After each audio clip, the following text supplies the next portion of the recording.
కూటమి ప్రభుత్వం వచ్చాక రాష్ట్రంలో బాలికలు మహిళలకు రక్షణ లేకుండా పోయిందని మండిపడ్డారు వైఎస్ జగన్. చిన్నారులపై అఘాయిత్యాలు హత్యలు జరుగుతున్నా చంద్రబాబు సర్కార్ పట్టించుకోవడం లేదని, పైగా ప్రశ్నించిన వారిపై దాడులు చేస్తూ అక్రమ కేసులు బనాయిస్తున్నారని వైఎస్ జగన్ ఆగ్రహం వ్యక్తం చేశారు. ఏపీలో చిన్నారులపై జరుగుతున్న అఘాయిత్యాలపై వైఎస్ జగన్ ఆగ్రహం వ్యక్తం చేశారు. ఇది షేమ్ చంద్రబాబు అంటూ వైఎస్ జగన్ ట్విట్టర్ వేదికగా నిలదీశారు. అన్నమయ్య జిల్లా మదనపల్లిలో 7 ఏళ్ల బాలికపై అత్యాచారం, హత్య చేసి డ్రమ్ములో కుక్కిన దారుణమైన ఘటన ప్రభుత్వానికి సిగ్గుచేటు కాదా అని వైఎస్ జగన్ ప్రశ్నించారు. బాలిక కనిపించడం లేదని పోలీసులకు ఫిర్యాదు చేసినా ఎందుకు ఆ చిన్నారిని కాపాడలేకపోయారని అడిగారు. నంద్యాల జిల్లా కొత్తముచ్చుమర్రి, వైఎస్ఆర్ జిల్లా కంబాలదిన్నె, తిరుపతి జిల్లా వడమాలపేటలో బాలికలపై అత్యాచారం చేసి హత్యలు చేశారని వైఎస్ జగన్ అన్నారు. చంద్రబాబు, మీరు అధికారంలోకి వచ్చిన తర్వాత బాలికలు మహిళలపై ఇలాంటి ఎన్నో దారుణమైన ఘటనలు జరిగినా తేలిగ్గా తీసుకుంటున్నారన్నది నిజం అన్నారు.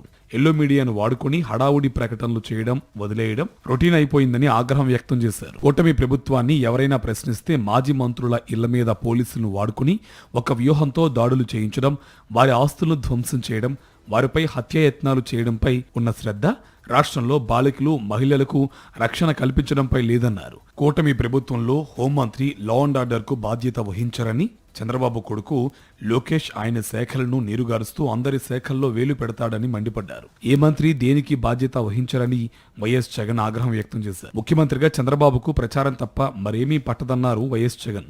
ప్రభుత్వంలో ఉన్నవారికి ఇప్పుడు ఒకటే పని, సొంత జేబులు నింపుకోవడం, పబ్లిసిటీ చేసుకోవడమే అని తెలిపారు.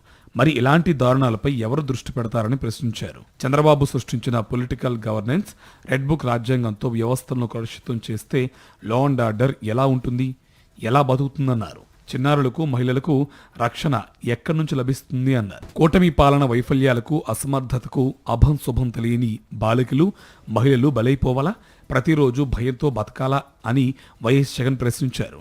పైగా అన్యాయం జరిగిందని ఎవరైనా పోలీస్ స్టేషన్కి వెళ్తే బాధితులపైనే ఎదురు కేసులు పెట్టి అన్యాయంగా జైలుకు పంపుతున్నారని మండిపడ్డారు. తూర్పుగోదావరి జిల్లా బిక్కవోలు మండలం రంగాపురంలో ఒక టీడీపీ నేత మైనర్ బాలికపై అత్యాచార యత్నం చేస్తే కేసు పెట్టి అరెస్ట్ చేయాల్సిన పోలీసులు 3 రోజులు స్టేషన్ చుట్టూ తిప్పి చివరకు టీడీపీ నేతల ఒత్తిడితో తమపైనే హత్యాయత్నం కేసు పెట్టి జైలుకు పంపారని ఆ బాలిక కుటుంబ సభ్యులు వాపోతున్నారు. మరి రాష్ట్రంలో ఎవరికి న్యాయం జరుగుతుందని అడిగారు. చంద్రబాబు గారు ఇకనైనా మేల్కోండి, తక్షణం లా అండ్ ఆర్డర్ పైన, మహిళలకు చిన్నారులకు రక్షణ కల్పించడం పైన, వారి ప్రాణాలు కాపాడడం పైన దృష్టి పెట్టాలని వైఎస్ జగన్ సూచించారు.